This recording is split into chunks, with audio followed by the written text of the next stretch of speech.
É, bom, paramos aqui, né? Agora,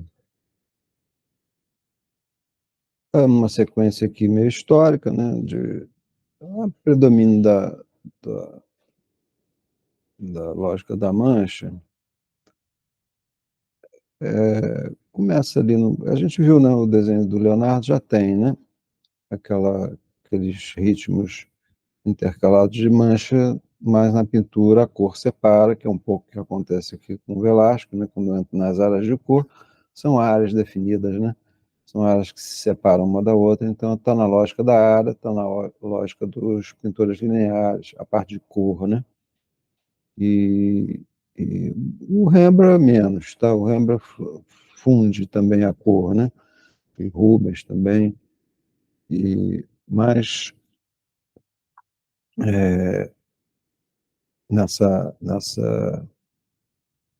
o fato é que, assim, em termos de época, o barroco dá predominância a esse fluxo das manchas, essa independência em relação aos objetos, né, que vão dissolvendo os contornos e criando fluxos ali independentes tanto da anatomia, da estrutura interna da forma, quanto dos contornos propriamente ditos, né? Começa ali. Então, a gente está seguindo uma sequência histórica, agora vamos para o século XIX, Delacroix. Vou botar também no preto e branco, tá? É um Cristo, né? A gente tem um pretão aqui, né? Que sobe ali, e uma horizontal de pretos fazendo um movimento inverso, acompanhando um pouquinho a dinâmica do braço ali do Cristo, né? Agora, tá agora, o preto aqui, né? Ele dissolveu com fundo. O preto aqui, ele acha um escuro, né? Se transforma num cinza médio, né? Faz uma passagem para a área de luz. No todo, é claro que isso aqui é o principal, né? Essa ação das luzes aqui fala bem alto, né? Então, o ritmo das luzes faz uma coisa e o ritmo dos escuros faz outra, né? Agora tem umas coisas interessantes, né, que ele não destaca muito esse pedaço, ele destaca aqui embaixo, né? Que ele criou contraste aqui, ele criou definição, né? Aqui ele dissolveu um pouco mais, esse escuro quer migrar ali para até achar aquele Vzinho ali do paninho que cobre as partes do Cristo, né? E, mas a gente sente essa verticalidade, esse tronco, ele meio que quer subir lá para cima e se transforma na cabeça, né? A cabeça também é só sugerida, né? Não tem definição, não tem um desenho muito marcado. O que faz com que essa vertical da cruz meio que dobra para cima da cabeça dele, como se tivesse um quebrada daqui, que se ligasse, né? É como se tivesse a proporção ali do tronco, né? Tivesse mais ou menos a mesma proporção ali da estrutura da cabeça, o que é interessante. Aqui ele dissolveu, dissolveu, e para chamar atenção mais para esse fluxo, mas ele poderia até ter valorizado esse contorno aqui, não fez, ele deixou o escuro um pouquinho mais para fora, tem um cinzazinho médio aqui e aqui, né? E aqui e aqui, né? Ele fez uma escadinha, não deu grande destaque a isso aqui, não. Mas ainda assim, né, essa luz aqui perto desse preto, ela se atrai, né, por contraste, né? Então é um local de grande peso visual dentro da estrutura da composição. A forma, a cabeça dele olhando para baixo aqui, a força de campo, né, isso tudo joga para cá para dentro, né? E acaba encontrando esses dois caras aqui, tem um cara aqui e o outro ali que está com a mãozinha ali para cima, né? Que mais ou menos aponta, faz um contrarritmo, segura a brincadeira. O outro recurso é a própria cor, né? Ele faz a força toda ir nessa direção para cá, né? E aí ele reequilibra ali jogando a cor do outro lado, né? Faz um contrarritmo ali com o jogo da cor. Agora, aqui em cima é interessante porque ele, ele encontra ali uma estrutura de cruz ali, né? Tem um retângulo aqui, um retângulo de luz, um retângulo de escuro, e esse retângulo de luz volta ali de maneira meio orgânica, né? Pode ser aquelas placas que eles botavam em cima da cruz, não sei exatamente o que é aqui, mas o fato é que virou uma forma meio orgânica, que é similar, né? Corrobora ali, apoia, né? Dialoga pela semelhança com o braço do Cristo que está meio esmigalhado, né? Não está desenhado nem nada, é uma coisa quase que orgânica também, né? Lembra um pouquinho essa mão desse cara aqui, né? Parece uma cobra, né? E aí ele encontra lá o braço, aquela forma tem a ver, veio para cá e aqui ele achou um escuro. E em cor isso é até mais interessante, porque esse escuro de cá é dividido aí por cima ao meio, né? Aqui eu tenho uma área quente, que é o topo ali da haste da cruz, aqui já é céu escuro e aqui é céu claro, né? Então a cor está no cinza médio, né? A cor está localizada ali num tom de cinza médio, que, que, que apoia essa separação entre luz e sombra. Isso eu vou pedir para vocês, tá? Para esse trabalho agora, que vocês vão fazer, nem para segunda, não, é para outra sexta-feira, né? Trabalharem em cima de um papel de cinza médio, que tem um cinza médio. Se não tiver um papel, dá uma queimada com aquarela ou com alguma tinta, para achar um tom intermediário. Pode ser cinza mesmo, mas pode ser uma cor, um laranja, por exemplo, está no cinza médio, o verde está no cinza médio, né? Um tom de claro escuro que seja intermediário, que você possa desenhar com a luz para um lado e desenhar com os escuros para o outro, né? Separando esses ritmos, né? Como está explícito aqui, né? Aqui ele criou um ritmo de luzes que faz uma coisa e um ritmo de escuros para outra. Não precisa entrar no mérito da cor, mas em termos de claro escuro, isso ajuda a raciocinar essa independência.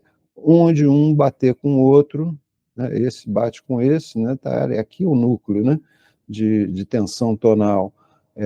Esse lado de cá a gente viu que ele meio que matou, né, ele retirou o peso visual, então acabou se concentrando mais aqui mesmo, né, a tensão tonal acabou entre essa luz e essa de cá, nesse embate entre um fluxo, um ritmo principal de luzes e um ritmo independente de escuros, né? Um faz uma coisa, o outro faz outra, em cima de um tom intermediário de cinza médio. Então, nada melhor do que preparar direto o papel com tom intermediário de cinza médio, pode ser o craft, por exemplo, que já tem, né? E desenhar com a luz para um lado e desenhar com o escuro para o outro, buscando ritmos independentes entre esses dois tons, né? Entre as luzes e as sombras. Beleza? Agora, século XIX, Delacroix logo depois Turner, né? Paisagista aí, grande, influenciou enormemente o impressionismo, né? Aqui a regência dos amarelos é tudo muito luminoso, tem essas diferenças entre luzes quentes e luzes frias, né? E a gente vê logo que aqui até na cor é mais fácil de perceber que o cinza é frio, né? Sobretudo se comparado com uma luz quente amarelada, né? Botou um pouquinho de amarelo no branco, vira uma luz quente, né? E ele tem isso aqui, né? É um fluxo, o Turner é mancha propriamente dita, quase não tem definição, né? Ele achou uma linhazinha aqui, né? Vamos botar no preto e branco, né? Achou uma luzinha, uma definição maior um pouco aqui.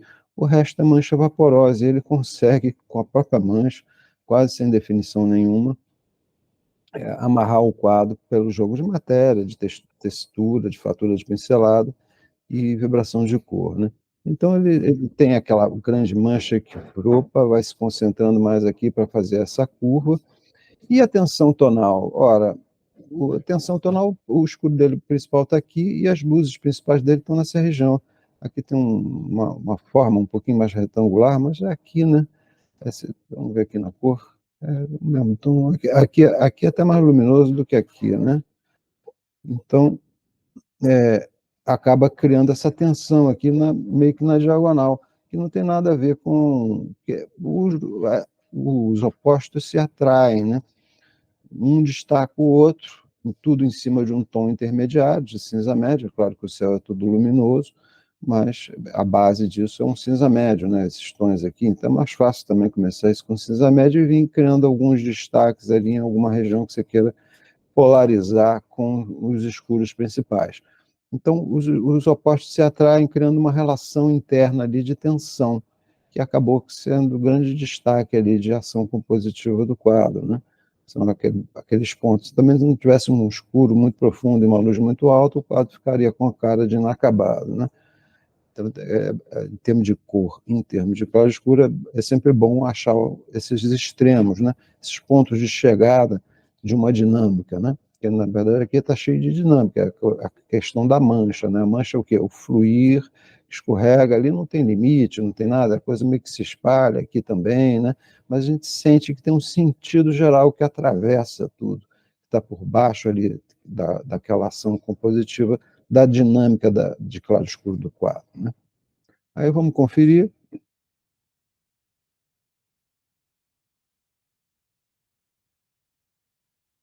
É um outro quadro do Turner também, né?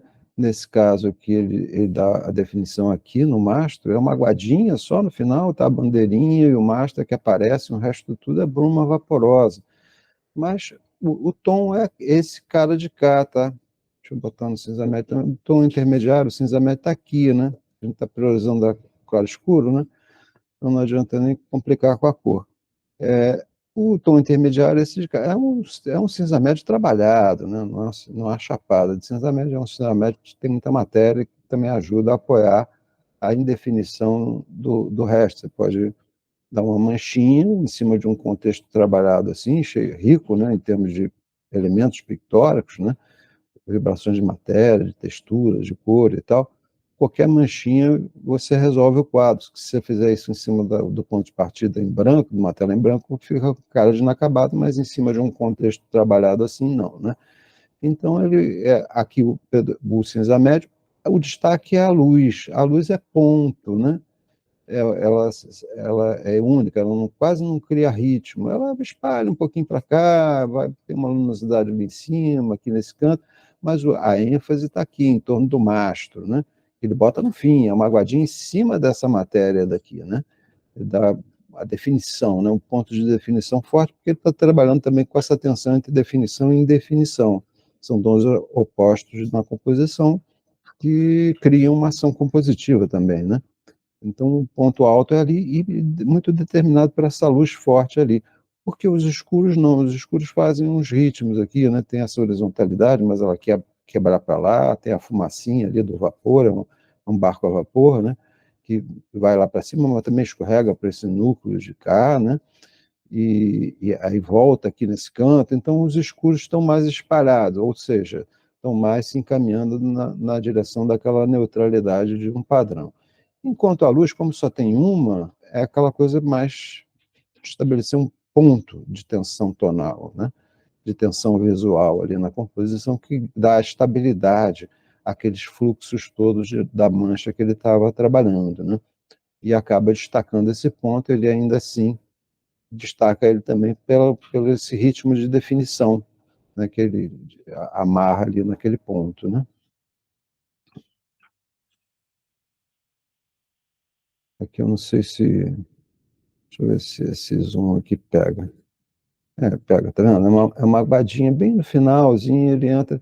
Aí tem os jogos de cor e tal, que também definem alguma coisa, mas em termos de claro e escuro, é uma luz quente, uma luz fria também, igual o quadro anterior, e ele amarra com uma veladurazinha bem suave, né? Bem líquida, né? Bem transparente, para definir o mastro e a vela ali, para dar aquela arrematada, porque o desenho do barco propriamente dito, né? A gente tem aquela roda ali dos barcos a vapores, né?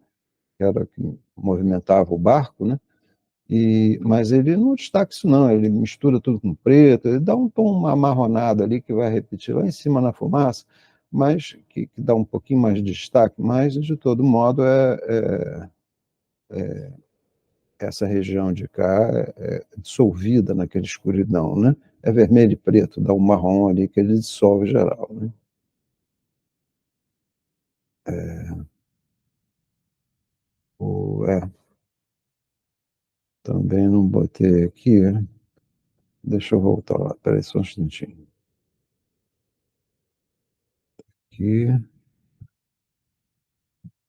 peraí, rapidinho, que eu esqueci de... Ah, não. Ah, não botei o de cor aqui. Botei só o preto e branco mesmo. É assim mesmo. É, a gente vai falar mais no preto e branco mesmo. Então tá. A gente também viu a pesquisa do Corot, esse é um Corot, século XIX também, já no outro território da paisagem. A paisagem é muito boa para fazer dinâmica, né? Para fazer passagens e tal, né? É quase natural. Dá para fazer muita coisa bem definida o tempo todo, sem muita complicação.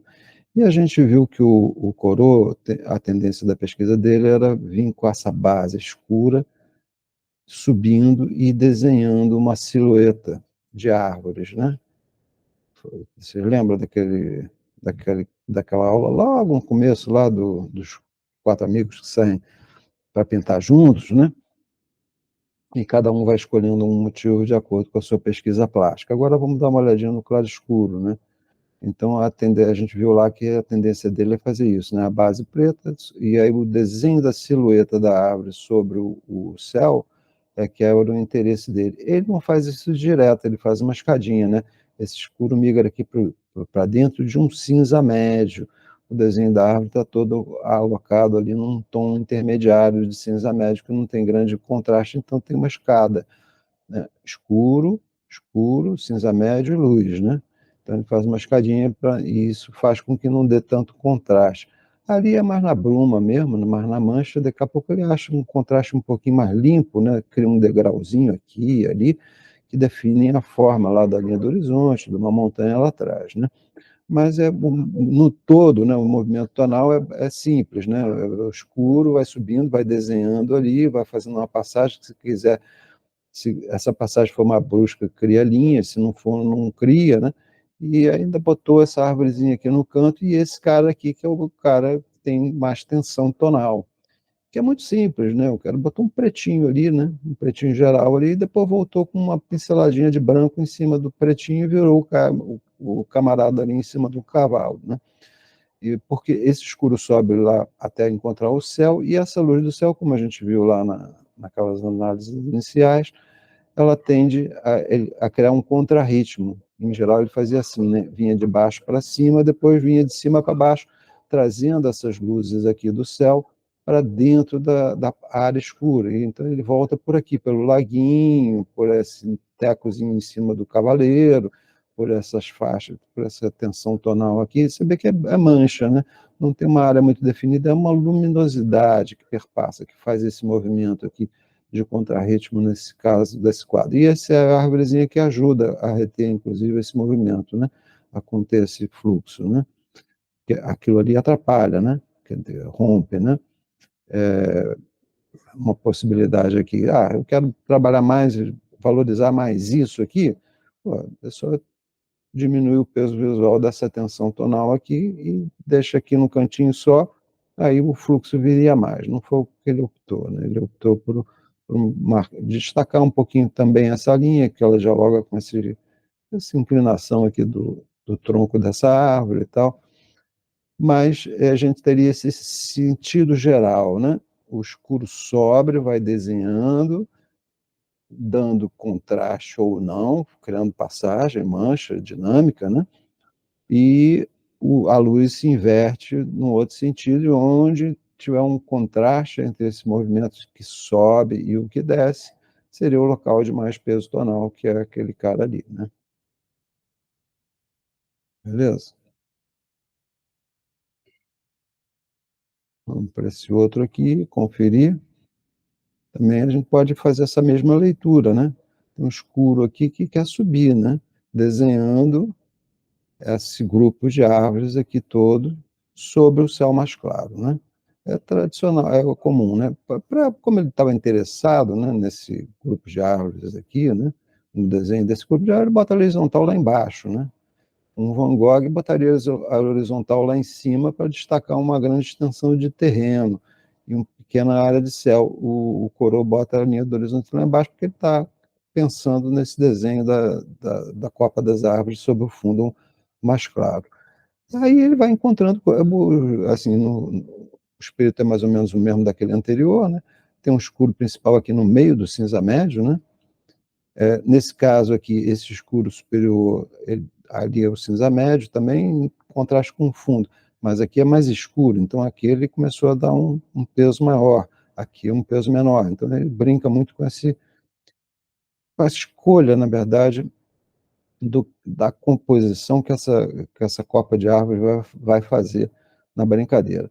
E é claro que ele achou aqui um triângulo de luz, um buraco ali, né, no tema principal dele, que é o lugar de mais definição ali, né, que é aquele casal ali segurando um a mão do outro, no núcleo ali, dentro de uma área de mais branco possível, aqui e aqui, né, esse aqui e aquele que está encostado na árvore segurando uma espécie de um pandeiro, parece, né, são os locais de mais tensão tonal, então é o que tem mais peso em termos de claro escuro na estrutura da composição, e seguem mais ou menos no mesmo espírito, né?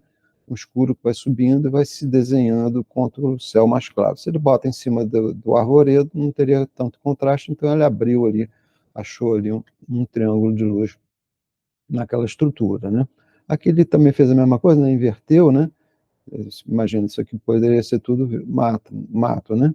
Então ele desceu a luz para cá, mas continuou com essa linha de cá, né?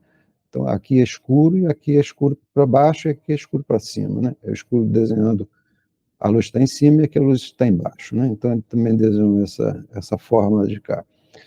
E essa luz ela volta, né? Ela tem esse retorno nesses verdes, aqui é verde e vermelho, né? Aqui o detalhe. São cores complementares, a saia da mulher está vermelhinha, né? E é interessante, né? Esse braço aqui dialoga com esse, né? Cria uma relação interna aqui, aí tem duas mulheres aqui dançando, tem um cara aqui abaixado aqui, né? Quase não se percebe, é o mesmo tom da vegetação ali no fundo, né?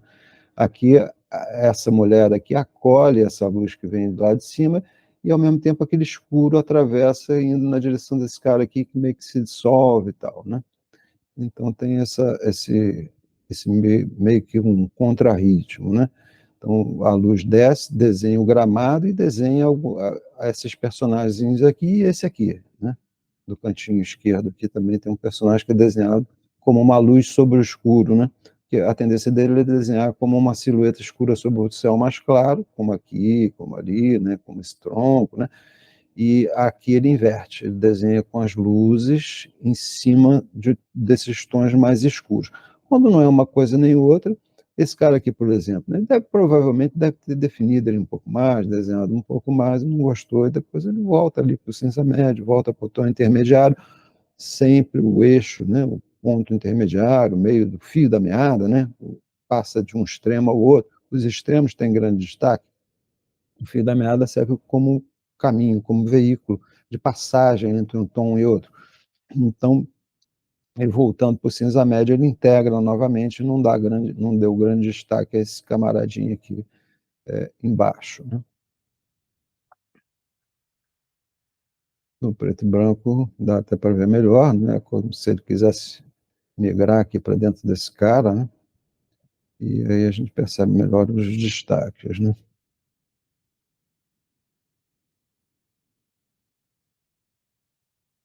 Aí vamos já entrar para o século XX, um Monet, né? Os impressionistas já estão. O coroa, você vê que a cor já tem uma função ali também, a saia vermelha em cima de um gramado verde e tal, mas os impressionistas já começam a dar destaque mais a essas vibrações cromáticas, e o interesse dele está mais aqui embaixo mesmo, nessas vibrações de cor aqui no primeiro plano. Mas vamos ver o claro escuro, né? Olha, eu tenho lá uma estrutura arquitetônica lá, que é uma igreja, não sei exatamente como uma casa de porto, alguma coisa assim, e tem o barquinho ali, né? A gôndola ali, né? Preta, preta. Ora, isso dialoga com aqueles escuros lá de cima, né? Não está centralizado exatamente, né? Não é uma simetria muito forte. Ele deslocou um pouquinho para esse lado esquerdo aqui, né? Mas ele estabelece um diálogo. E ali perto daqueles escuros, o escuro e o mais altos, né? Escuro e claro mais altos se tensionam, né? Então, o mais claro está aqui, nesse canto aqui, né? Mas ele tem essas horizontalidades aqui, com essas luzes também que batem aqui, né? Então ele tem duas brincadeiras, né? Esse escuro dialoga com essas luzes aqui que descem e a sacadinha também, né? Aqui tá, ele faz uma passagemzinha pelo cinza médio, tá vendo? Mas tem uns pretinhos ali, aqui é que predomina o preto, né? Aí ele desceu aquele preto um pouquinho para cá para dar mais destaque ainda àquela luminosidade, botou os pretinhos embaixo da sacada, então ele deu grande destaque àquela luz daquela sacada, marcando a horizontalidade, e aquela sacadinha meio que repete de maneira mais concentrada, mais menorzinha, né? Esse ritmo de luzes na vertical da fachada, aqui na parte de baixo, né? E arrematou isso tudo com uma linha e deixou o primeiro plano todo no cinza médio, onde ele vai brincar com a cor, né? Que é o cinza médio onde a cor se desdobra e ele começa a fazer as brincadeiras de cor aqui no primeiro plano. Então é muito bem equilibrado, assim, muito bem pensado em termos de claro e escuro, porque é uma composição muito simétrica e que por ligeiras, qualquer coisa que eu tenha uma simetria muito, eu vou botar um campo visual aqui, vou botar preto aqui que é mais fácil. Tem um campo visual aqui, tem um ritmo muito repetido, assim, num sentido, daqui a pouco eu boto uma ligeira variação qualquer, por exemplo, nesse ritmo daqui, esse zigue-zague das duas primeiras cria uma dinâmica ali, se animam a composição porque as outras são muito mais monótonas e estáveis, né? Então, qualquer ligeira variação de um padrão muito repetitivo cria uma grande ação compositiva. Então, ele está explorando isso aqui, né? Eu tenho uma simetria muito grande no conjunto como um todo, e de repente, o próprio mastrozinhos ali que seguram os barcos, né, e tal, é tudo uma repetição ali, aí daqui a pouco no claro escuro ele joga para cá, jogou o barquinho um pouquinho deslocado, e isso cria uma tensão visual ali em cima, quebrar um pouco o exagero de simetria que o motivo pedia, né? E aí ele vem com o jogo das cores, que você vê que também aí não tem, está todo no cinza médio, mas tem uma ação compositiva, então vale a pena dar uma comentada. Esse Siena daqui meio que quer fazer um fluxo aqui para baixo, que a gente vai ver no seguinte aí, que ele brinca, que aqui é mancha, né? Mas é mancha de cor, não é mancha de claro escuro nesse caso, né? O vibra mais azul aqui, mais azul, então a gente sente um certo sentido ali que se espalha ali, se dissolve, se concentra mais no brilho de um lado do que do outro, aí ele começa a brincar aqui, a chamar a atenção para esse grande primeiro plano ali, que é onde acontece a vibração de cor. Esse outro aqui, do Monet também, né, é mais tonal, né? Vou até tirar a cor logo. Não dá muito para não comentar a cor no Monet, né? Porque o foco ali do impressionismo é a cor, mas a gente volta depois. Ora, o que é o ritmo da mancha aqui, né? Olha, tem um C aqui, né? Espalha para lá e tal, mas tem um sentido que vai naquela direção, né? Até achar aquele bloco ali mais na horizontal, mesmo assim tem esses ritmos aqui internos, né? Que querem dar uma apoiada nesse movimento aqui, né? E ali é um pouco mais estável do outro lado e tal. Então tem o escuro faz isso. E a luz faz o contrário, né? A luz já está ligada ali a próprias Vitória Régias, né? Aquelas plantas ali que ficam sobre os lagos, criando são módulos, né? Formas assim que se repetem, criando ritmos. Aí aqui é dinâmica, né? Aqui é dinâmica porque tem passagem para lá, passagem para cá, a mancha flui e se espalha. E aqui não, aqui está mais concentrado nessas formas, então cria um ritmo mais percursivo, como se fosse a batida do tambor até culminar nesse primeiro plano aqui, que ganha mais destaque, né? Em cima disso, ele faz a brincadeirinha dele de cor, né? A regência toda é verde, aqui tem uma exceçãozinha que são os violetas, né? São os mais violáceos, é o marrom com um pouquinho de branco, dá esses tons violetas. E as florzinhas, né? Porque a flor branca aqui, a amarela acolá e avermelhada acolá, vermelho com branco, né? Que dá o violeta, né? Se ele exagerar esse tom aqui com branco, dá esse tom das flores ali, né? E você vê que os amarelos têm mais destaque até, né? O contexto é todo neutro, né? todo o verde acaba funcionando como uma corregente do quadro, mais neutralizado, é um verde frio, frio mais central ali, não chega a ser azulado, mas é um verde centralizado, e aquele ilumina com branco e aquele ilumina com amarelo, né? Ali branco vai até a pureza e tal, e desse extremo, né, desse movimento, desse branco aqui, sujou com um pouquinho de vermelho, sujou o verde mesmo com um pouco, esses tons amarronados aqui, né, com um pouquinho de branco, aí ele consegue fazer essas variações de cor em cima dessa dinâmica tonal. E na cor também dá para sentir melhor, né, aqui os troncos ali da árvore, tem um grupo de árvores aqui nesse primeiro plano, e aquele escuro que é continuar a fazer isso, né?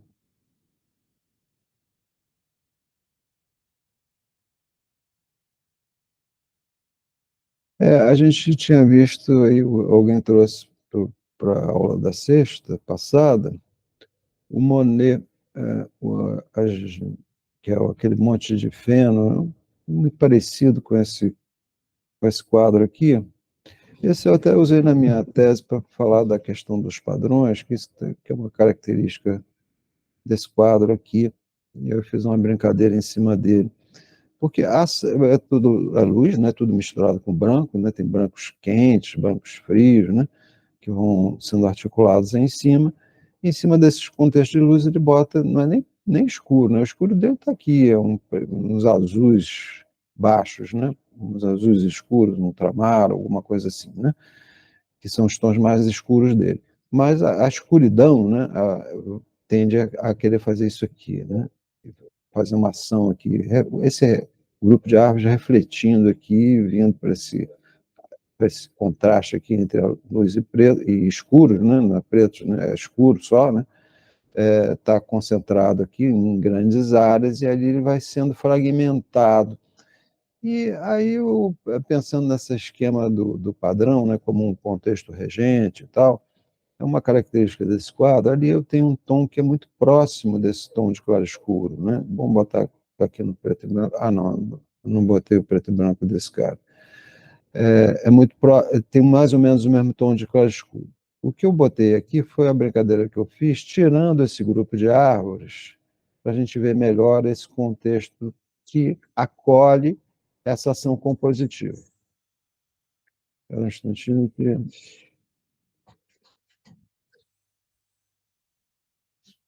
Pronto. Tirando esse grupo de árvores, para a gente perceber melhor esse contexto que acolhe essa ação compositiva dos escuros, mesmo que não sejam tão escuros assim, porque os próprios escuros deles são misturados com branco, né? São cores escuras misturadas com branco, mas então, ali tem uma vermelhidãozinha, é um neutro misturado com um pouquinho de vermelho, ali com um pouquinho de verde. O escuro mesmo é aqueles azulzinhos mesmo.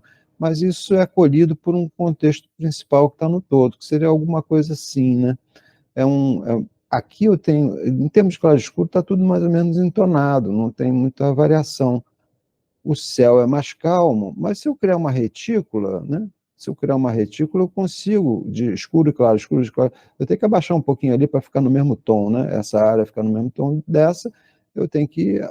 Isso aqui não pode ser branco, né? Tem que ser um pouquinho mais baixo. Ora, esse tom de claro escuro aqui eu posso obter por uma variação. Eu boto uma luz mais clara e um tom um pouquinho mais escuro, uma luz mais clara um pouquinho, como se eu estivesse criando uma retícula, né? Que vai, no final das contas, resultar no mesmo tom de claro escuro, só que aqui é mais calmo e aqui é mais agitado, cria um contexto, uma tessitura ali, um padrão. Aqui, no meio do caminho, aqui é ainda mais agitado ainda, né? Luz e sombra, luz e sombra, luz e sombra, no todo ele mais ou menos se mantém ali no mesmo tom de claro escuro. Então ele brincou ali com essa hierarquia, né? Com esse contexto regente ali que segura. Aí ele foi destacando aqui, preto e branco, daqui a pouco virou o bosque dele lá na borda do lago, né? Então é um quadro interessante e é um recurso, né? De claro escuro também, né? Seria similar à nossa linha de Ashura, né? Aquele desenho do Van Gogh, por exemplo. O Van Gogh também usa muito esse recurso, né? Inclusive para dar profundidade, né? Quando você cria uma textura mais larga, mais aberta, ele tende a vir mais para o primeiro plano, uma retícula mais fechada tende a ganhar mais profundidade. Então, o Van Gogh também explora muito essa variação, né? Coisas com mais textura mais aberta, mais pesada, mais densa, num primeiro plano que vai se acalmando até se transformar num grande vazio.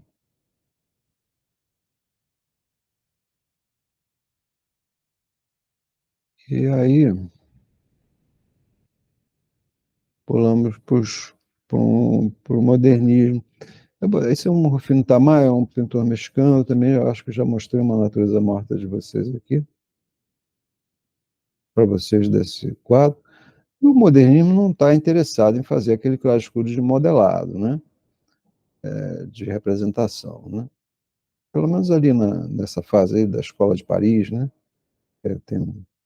Tem pintores para todo gosto, né? Tem Tamayo, tem Chagall, Modigliani, Matisse, Braque, Picasso, nada a ver um com o outro, não é um estilo, né? Mas todo mundo se juntou ali em Paris, que era o grande mercado de arte daquela época, cada um com seu estilo, cada um do seu jeitão, e aí a gente chama esse grupo aí mais eclético, em termos estéticos, de Escola de Paris, né?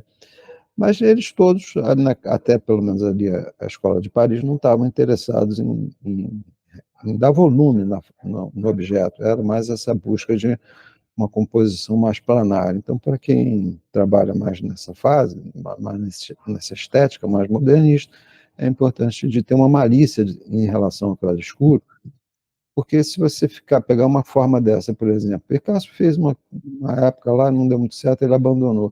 Você pegar uma composição linear dessa que não busca proximidade alguma com a representação e começa a dar um claro-escuro dando volume, fica esquisito. Parece que você está copiando um monstrinho, que a alteração plástica não é da pintura, e sim do objeto que o cara está observando, né? É como se a distorção fosse do objeto e não uma distorção plástica, né? Então eles procuravam outras soluções. Só que o Tamayo ele não queria abdicar dessa coisa da mancha, porque a mancha sugere volume, né? O próprio cubismo esbarrou um pouco com isso, né? Quando o cubismo começa a fragmentar, buscando o plano, né? Ele buscava um plano, mas a mancha ela sugere volume. Então, no frigir dos ovos tem uma espacialidade ali, parece uma superfície de um cristal vista de cima. Não tem forma e fundo, mas tem uma profundidade que afunda e volta para mais perto do olho, né? É como se fosse a superfície de um cristal vista de cima mesmo. Você sente uma certa espacialidade de superfície, né? Eles estavam buscando, então essa galera estava fugindo, né? Dessa estética mais ligada à representação, mas o Tamayo não queria, tal como os cubistas, não queria abdicar de, de usar a mancha, porque ela é muito rica em termos de cor, né? Você consegue passagens assim, né? De dinâmica, tem uma riqueza cromática interessante uma pintura mais plana mesmo, tipo Matisse, né? São áreas de cor mais chapadas, não tem essa, por exemplo, aqui nessa mão, né, que ele vai de um tom avermelhado, foi para um violeta, depois desse violeta vai para um azul, né? Tem uma escala, uma intensidade ali cromática que no Matisse, se ele fosse separar essas áreas, ia ficar marcado, ele não ia ter um desenho tão íntegro, né? Então, o que que ele faz? Ele pega a figura dele lá, mas na linha, ele quer manter o color escuro, mas não quer dar modelado. Então, ele pensa isso como uma superfície, como se fosse uma cortina plana, né? Vem do claro, vai escurecendo até chegar ao preto, né? E faz o contrário no fundo. O fundo tende a ser mais claro lá em cima e vai descendo na direção da escuridão. Então, tem um movimento de claro-escuro, mas não é um movimento que tende ou pretende jogar a figura em três dimensões. E nesse movimento ele vai encontrando as tensões de claro-escuro dele, né? Ali no topo seria um, mas ele bota um cinza médio ali, não encosta o branco encosta mais aqui, você vê que ele fica com pudor de destacar muito a linha, porque ali já tem muito preto, né? Então ele não destaca muito, aí ele deixa para manter esse movimento ali, né? Interno, né? A linha mais pesada talvez seja dessa mão aqui no primeiro plano, né? Ali também, a luz marcou aqui embaixo, mas aqui ele quer aproximar, né? Então ele fica brincando são os mesmos componentes, é o mesmo jogo de valorizar ou desvalorizar a linha, é o mesmo jogo de deixar a mancha fluir, né? Criando uma determinada dinâmica, só que numa outra estética, num outro estilo, né? E cromaticamente é uma monocromia, né? Em cima da qual ele tacou lá o tom mais avermelhado dele nessa mão, e aqui é um tomzinho alaranjado, que é o complementar o peruzinho do cara lá, né? Que é mais complementar ao contexto regente, que é mais ligado aos azuis, aí ele fecha também, em termos de cor, a composição dele. Beleza? Aí vamos por Freud, que vocês também tem muita gente que estuda ele, que gosta do Freud, né? E vamos, hora, é a mesma coisa, né? Ah, mas aqui tem volume, não sei o quê, mais ou menos, tem uma bagunça aqui, né? Uma bagunça que fala desses planos internos e tal, né? A cabeça tem uma confusão também, desgraçado. Mas na composição do todo, a gente tem um cinza médio lá atrás que vai clareando aqui, quando desce para baixo. E na figura, ele, o claroscuro principal, que é igual aquele quadro do Monet, né? Eu tenho uma tessitura ali, né? De escuro e claro, escuro e claro, escuro e claro. Mas não tem aquele. Aqui no ombro até tem, mas no resto não tem aquele claro escuro tradicional que dá volume propriamente dito, né? É mais essa tessitura ali que ele está meio naquela ambiguidade, né? Por que está na ambiguidade? Porque no todo eu tenho uma cabeça que no seu todo se identifica com o cinza do fundo, é o mesmo tom, né? Aqui é calmo e aqui é agitado, igual o Monet lá, né? O céu é calmo e a montanha é agitada. Então ele fez isso aqui, né? E eu estava fazendo a figura, aproveitou ali para desenhar, para marcar os planos internos ali da figura. Mas não no sentido de que a luz está entrando daqui, ou se está entrando daqui, aqui esse lado seria mais luz, aqui também. Ele não está ligando para isso, ele identificou isso tudo como um tom similar ali, aí vem da luz, voltou à escuridão e depois voltou para a luz aqui na ponta dos pés. Então, é aquele planejamento do tamanho, um pouquinho mais de desdobramento, porque ele concentra aqui só no meio a área de maior luminosidade e volta a indicar isso aqui no pé. Aqui no pé não tem tanto peso visual, porque o fundo está mais claro, né? Então, quando ele volta com essa luz, ele aproxima do tom que está em volta, não tem tanto destaque. O destaque principal ficou aqui nessa região, né? Aquela luz dali também desce para cá, né? O preto principal dele está aqui, né? No cantinho aqui, né?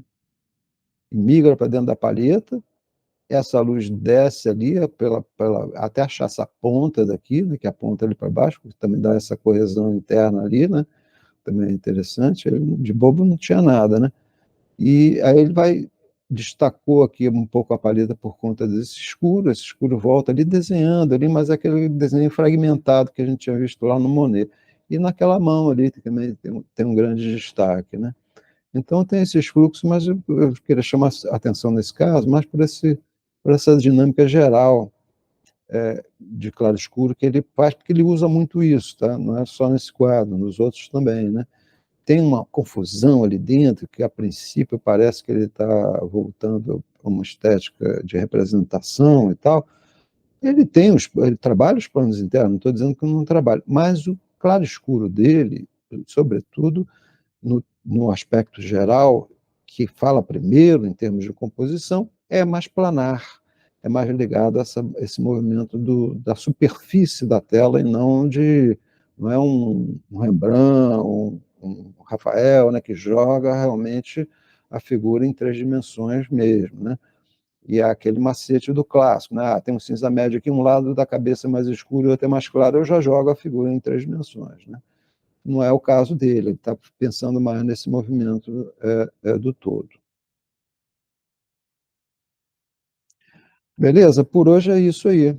Acabei na mosca aqui, 4h59. Só tempo da gente falar do exercício.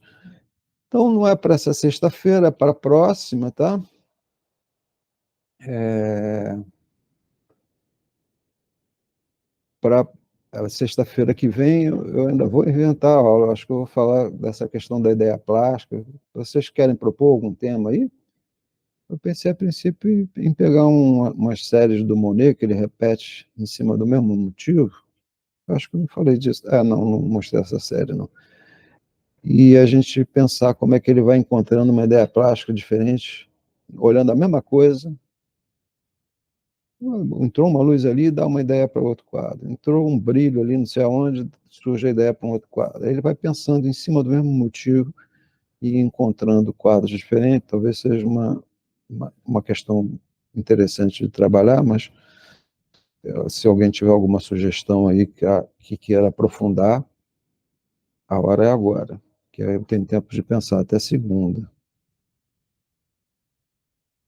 Eu pensei a princípio isso, mas se tiver outra coisa ali mais relacionada ao jogo de claro escuro, ideia plástica é esse sentido geral, que a gente nunca tem certeza se estava na cabeça do pintor quando ele pintou, mas o quadro meio que fala, tem essa leitura geral, e cada um vai, na realidade, ao interpretar, né, uma pintura, vai encontrar ali uma ideia plástica talvez diferente do colega, né? Não tem verdade científica possível é tipo de análise que por um historiador não cabe fazer, porque ele não pode provar cientificamente que o cara pensou nisso ou naquilo, né?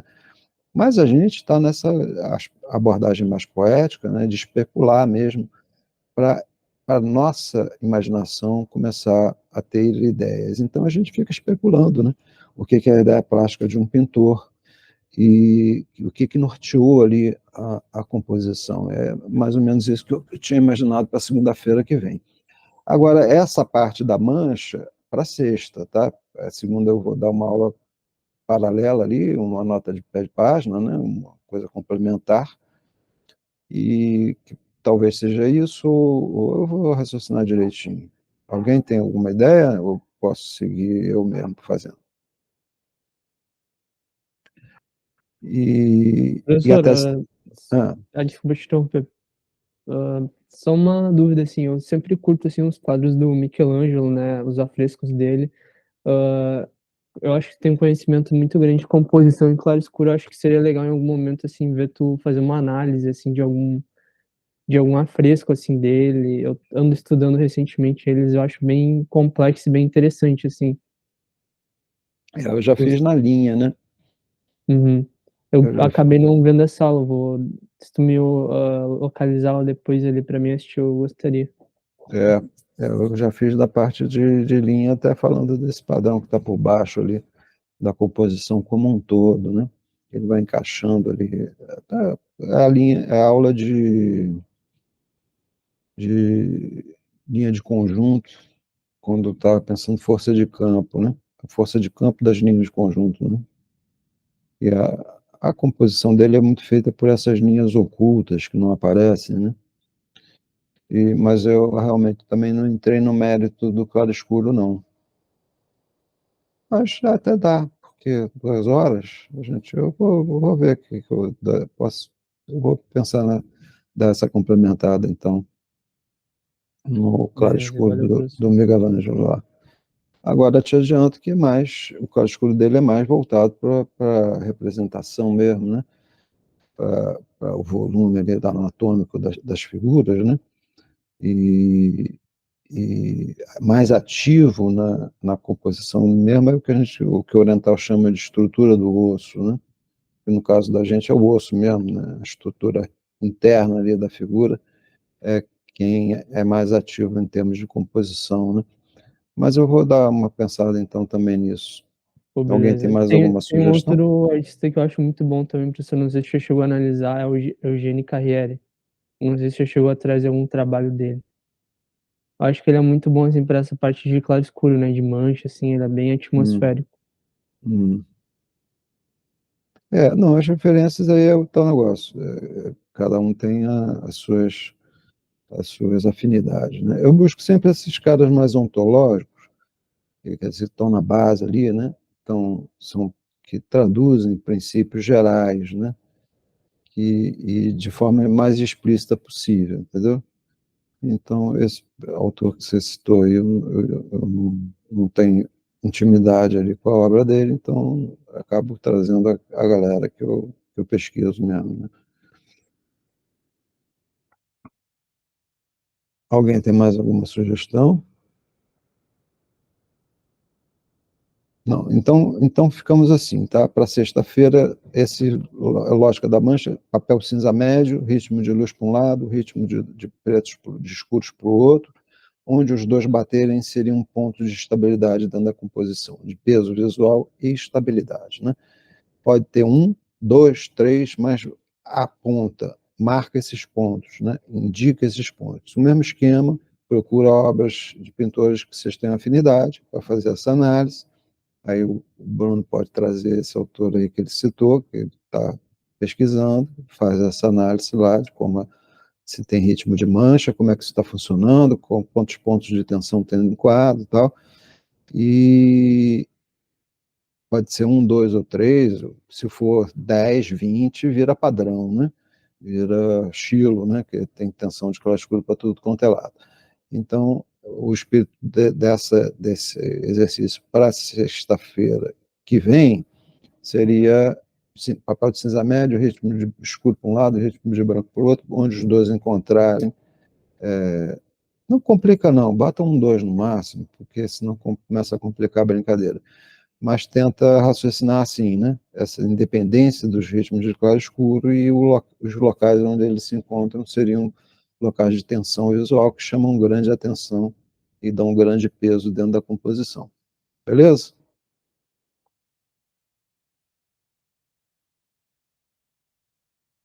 Então é isso. Boa tarde aí para vocês, bom final de semana. Professor, E, pois não. vai ter a descrição do exercício igual os outros lá no Vai. plano. Vou botar. Tranquilo, então. Eu vou botar direto isso lá, porque eu não botei aqui, porque o vídeo demora um pouquinho para o Google me dar, para eu editar, para eu botar no. Aí demora um pouquinho.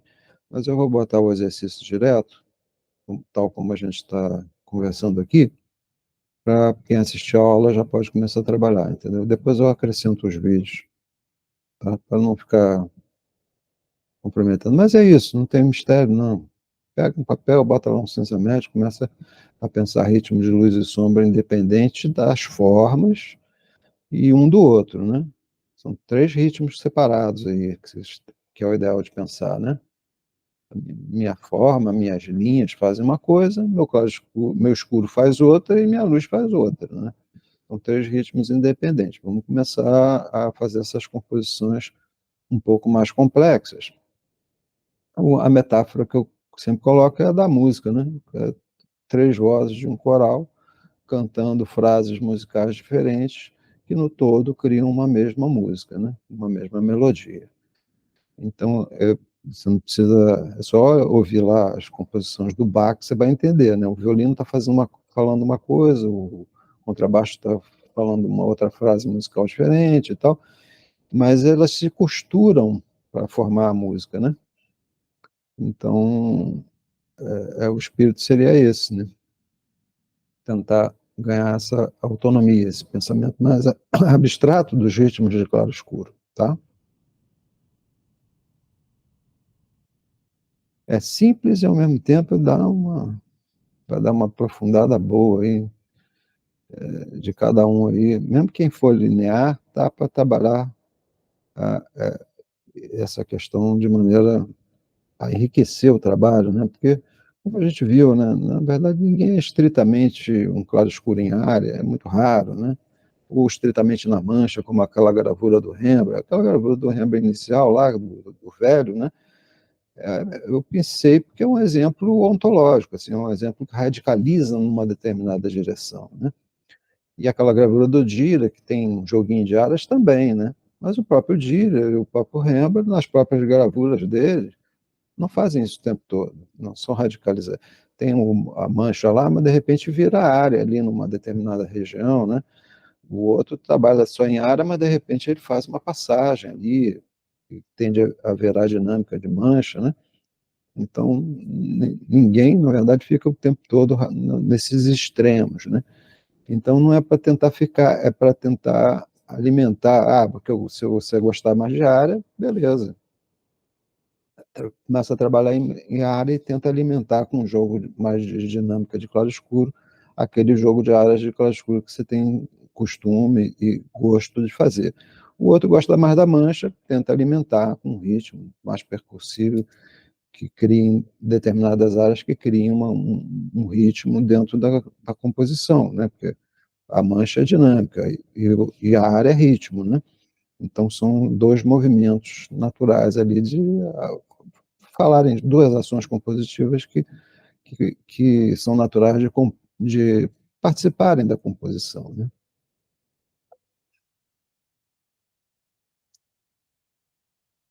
Beleza? Alguém tem mais alguma dúvida aí? Posso fechar a sala? Levanta o dedinho aí, se eu estou liberado. Então, beleza. Então, bom final de semana aí, bom trabalho. Segunda, quer dizer, se o trabalho não, na segunda a gente volta e aí começa a pensar, né? Não é para trabalhar no final de semana, mas para pensar no assunto, olhar em volta, o que que vai fazer. Quanto mais pensar antes de começar a trabalhar, mais o trabalho flui mais facilidade e rapidez, né? Então tá. Boa noite aí, então, gente. Vou fechar aqui. Tchau, professor. Obrigada. Tchau, tchau. Valeu, professor.